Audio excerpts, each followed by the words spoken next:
আমরা এখন এসেছি করটিয়া জমিদার বাড়িতে। করটিয়া জমিদার বাড়িটি করটিয়া থানায় অবস্থিত। এটি টাঙ্গাইল জেলার অন্তর্গত করটিয়া জমিদার বাড়ি। এই জমিদার বাড়িটি 1899 সালে প্রতিষ্ঠিত হয়েছিল। সঙ্গত কারণে এই জমিদার বাড়িটি সবার জন্য আসলে উন্মুক্ত নয়, বা সবাই এখানে থেকে আসলে ভিডিও করে নিতে পারে না।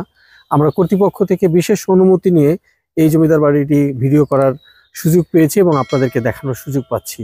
করটিয়া জমিদার বাড়িটি তুলনামূলকভাবে একটু ছোট পরিসরে হলেও এর নান্দনিকতা কিন্তু বেশ সুন্দর।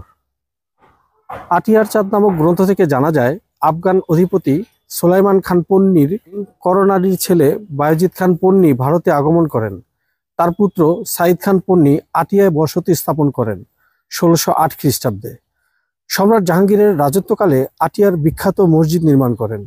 এই বংশেরই 11তম পুরুষ সাদত আলী খান পন্নী টাঙ্গাইলের করটিয়া এসে পন্নী বংশের ভিত প্রতিষ্ঠা করেন।